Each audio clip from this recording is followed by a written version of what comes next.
Hello everyone welcome back to La Guru สบายดีเพื่อนแท้แพงในมื้อนี้ก็จะมาสอนแบบ go เว้นก่อนซึ่งเป็นคำศัพท์ที่พวกเราใช้ตลอดในชีวิตประจำวัน go เว้นก่อนก็แปลว่าไปเนาะซึ่งเราก็มาใช้ตลอดฉะนั้นในการแจกในรูปของประโยคบอกเล่านี้ปัจจุบันก็สิ I go เนาะค่อยไปคำมัน he she it เป็น goes ตัวนี้คือ do เนาะ do does คือกันเอาเติม es เข้าไปแล้วจะ we ได้เป็น go เนาะและถ้าเป็น did ที่ผ่านมาแปลว่า when เนาะตั้งแต่ I holiday ไปก็ when และสับก่อนนี้ไม่น่าใส่เป็น verb 2-3 หรือเป็นใส่ past participle เนาะแต่วันนี้ครับผมเห็นเบิ่งสำนวนว่า go to go mean moving from a place to another หมายความว่าการย้ายจากจุดหนึ่งไปจุดหนึ่งfor instance ตัวอย่าง 1. I go to work by bike my brother goes by car ค่อยไปเวียกโดยรถจักร my brother goes by car แปลว่าอายของค่อยหรือน้องชายของค่อยไปด้วยรถใหญ่ 2. We went to Vietnam last summer พวกเราได้ไปเวียดนามปีกายแล้วเนาะปีกายนี้ 3. Shall we go to the school today ตัวนี้มัน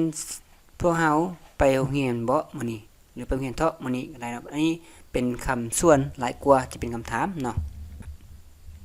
4. We're walking to work this morning สำหรับคำศัพท์ว่าไปเนาะพวกเราอาจจะใส่คำว่า walk to แต่ตัวนี้เขาใช้ว่า we're walking to work this morning พวกเขากำลังย่างไปเฮ็ดเวียกหรือไปเวียกมื้อเช้านี้ 5. Where does this road go to อันนี้แปลว่าเส้นทางเส้นนี้ไปไสตัวอย่างเฮาไปบ่ได้บ่นึงแล้วเฮาบ่ฮู้เนาะว่าเส้นทางตัวนี้ไปไสเขาถามได้ว่า Where does this road go to go with prepositions ตัวนี้มัน go บวกให้คำบวกบทเช่นว่า 1. Tony went in หรือว่า went to his room and shut the door Tony เข้าไปในห้องของเรา and shut the door แปลว่าอัดประตู 2. My grandfather goes up the stairs slowly พ่อเฒ่าของข้อย goes up แปลว่าย่างขึ้นอันนี้นะพอ up แปลว่าขึ้นเด้ the stair ขั้นใดช้าๆ 3. Mom went out of the house and into the garden went out of แปลออกจากเนาะ and into the garden คล้ายๆว่า and went into the garden เสียเนาะแต่ว่าเพิ่นจะบ่ใช้เว้นเพราะว่านี้ก็เว้นนี้ก็เว้นนะฉันเป็นตัวเดียวกันจะเอาออกตัวนึงเนาะแล้วจงตัวนี้ไว้แล้วเป็นการเสื่อม preposition คือ out of แล้วก็ into เนาะครับ 4. I go down the stair quickly when my honey calls go down เนาะตัวนี้เห็นว่า goes up แปลย่างขึ้นคัน go down แปลว่าย่างลงค่อยย่างลงคันใดย่างไวหวาหรือย่างฟ้าวๆเนาะ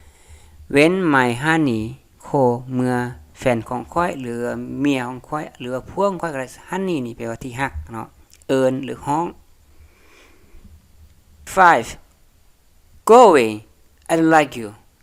ตัวนี้แปลว่าคำสั่งเนาะเอิ้นว่าเป็น imperative ตัวนี้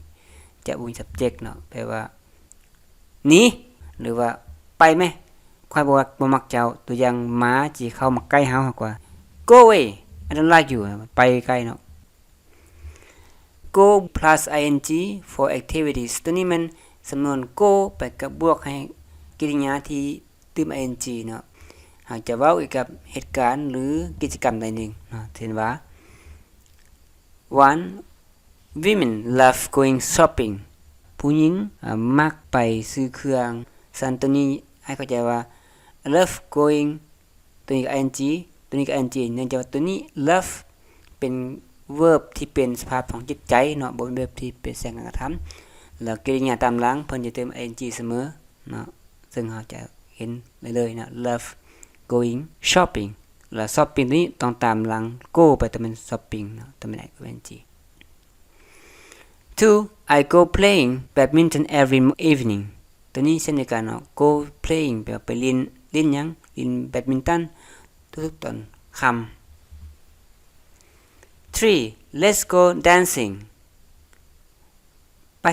พวกเราไปพอกันเถาะประมาณนี้เป็นคำส่วนเนาะสัน let's go หยังไปหยังมันไป dancing ก็ไปเต้นเนาะไปร้องเพลงก็ go singing เป็นอันนี้เนาะ 4. Do you like going sightseeing Do you like going sightseeing ตัวนี้มันเจ้ามักไปเที่ยวบ่ตัวนี้เช่นเดียวกัน like กับ love ตัวนี้กับความหมายเดียวกันตัวนี้มักตัวนี้ไปฮักเนาะใส่แทนกันได้แล้ว verb ที่ตามหลังตัวนี้จะเป็น ing go เป็น going แล้ว sightseeing นี้ก็คือกับ shopping เนาะ sightseeing ไปเที่ยวเนาะ 5. I hate going fishing ตัวนี้มันค่อยสั่งการไปตึกเป็ดเนาะ fishing ไปตึกเป็ด future plan be going to ตัวนี้ใส่สำหรับเราจะเว้าถึงเหตุการณ์ที่เรามีแผนแล้วหรือ be going ตัวนี้ศัพท์ตัวนี้นี่เราแปลว่าจะหรือว่าสิก็ได้ความหมายก็จะคล้ายกับว่า will หรือ shall แต่ตามตัวนี้มันแม่นใส่กับการวางแผนความแน่นอนมันจะดีกว่าเนาะเช่นว่า next weekend we are going to rest in วังเวียงวันพักที่นั้นนี้พวกเราจะไปพักผ่อนอยู่ที่วังเวียงก็คือกันเนาะตัวนี้นี่ be ที่จะแจกตาม subject ของมันถ้าเป็น we กับ we are เนาะต่อมา I'm going to meet you tonight เช่นเดียวกันตัวนี้ก็เป็น I แต่เป็น I am going to แปลว่าค่อยจะไปพบเจ้ามื้อแลงนี้ C the last one can you pay for me my wife is going to pay you later ตัวนี้มันจะจ่ายค่อยเลยบ่ตัวนี้มันมักเห็นเนาะบางคนไปกินเหล้าแล้วมักบ่จ่ายตลอด my wife is going to pay you later แบบเมียค่อยจะจ่ายให้เจ้าคืนเนาะ Thank you very much for your watching. Don't hesitate to contact us if you have any question. By the way, please subscribe for coming videos. See you!